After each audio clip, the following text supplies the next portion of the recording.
the ME4056 Refrigeration Lab presentation for Group 4, composed of Ben, John, and Gavin. Incorporated has been tasked with reviewing the capabilities of a new vortex tube cooling system designed by Machine Coolers Incorporated.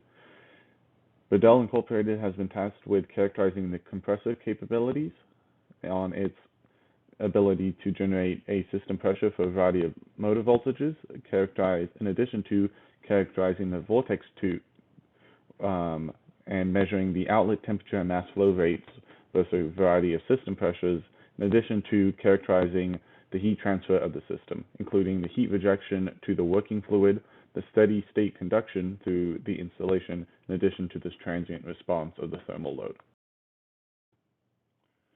For this experimental setup, we have several components as seen on the figure on the right, including a DC motor, a compressor, a vortex tube, and an accumulator to help run the system. And then there are thermocouples, pressure transducers, and flow rate sensors in order to measure what is happening within our system. For this system, the air first is pressurized using the compressor. This then travels to a heat exchanger in order to achieve an ambient temperature, and an accumulator to help provide a constant pressure for the rest of the system. The air then travels to the vortex tube, where it is separated into a hot and cold side, where the cold air is then run through the load cell, which is insulated and used to measure the effectiveness of this refrigeration cycle.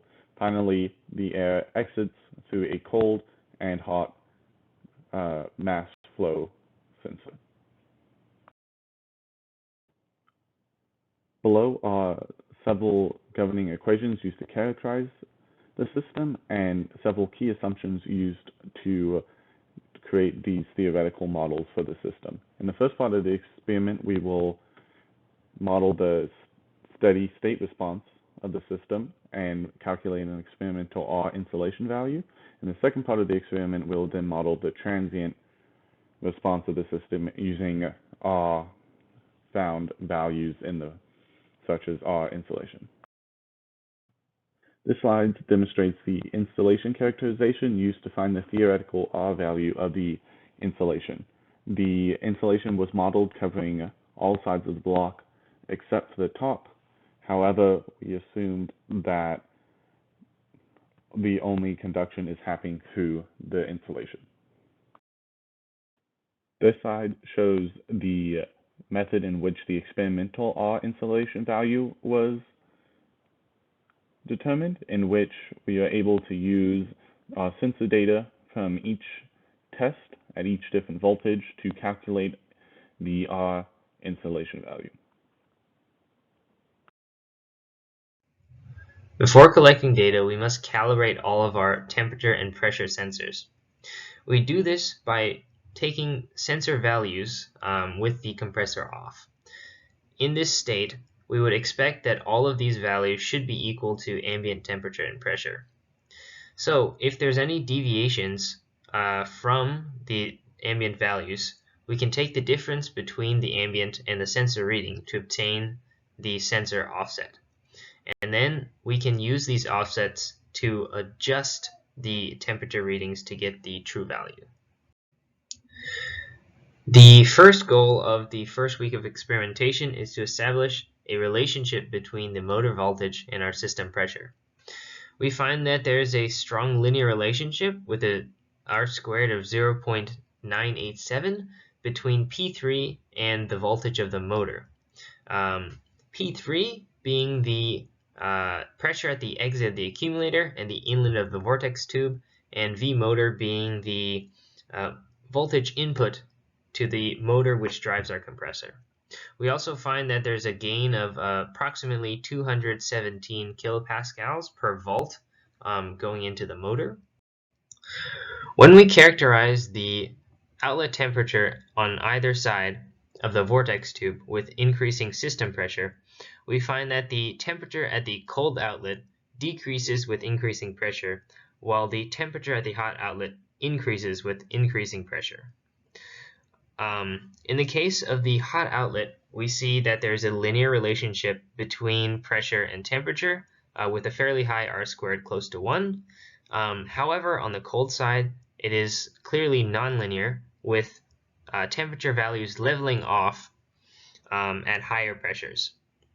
We believe this may result from the influence of a reduced m dot, a reduced hot side m dot, which we'll go into in the next slide. When we consider the mass flow rates from both the hot and cold outlets of the vortex tube, we see that they both increase with increasing pressure. However, the hot outlet shows a nonlinear relationship, especially at higher pressures where there is lower mass flow rate than expected by the linear regression. This might explain why we observe higher temperatures at the cold outlet for higher pressures.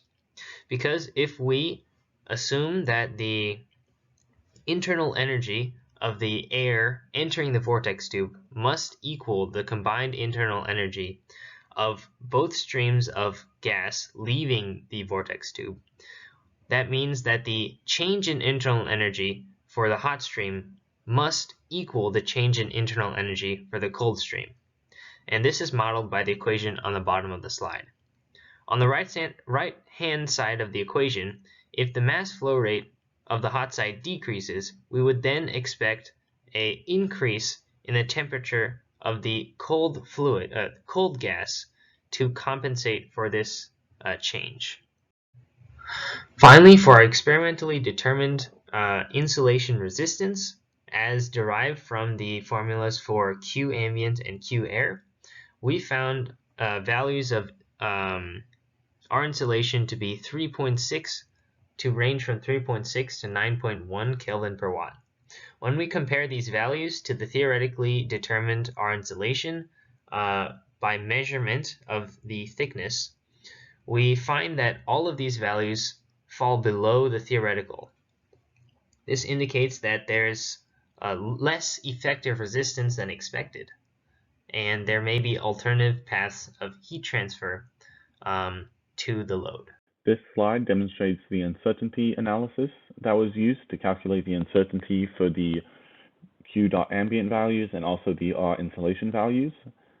As it can be seen, the R insulation values fall outside the bounds of the uncertainty between the theoretical and experimental R insulation values.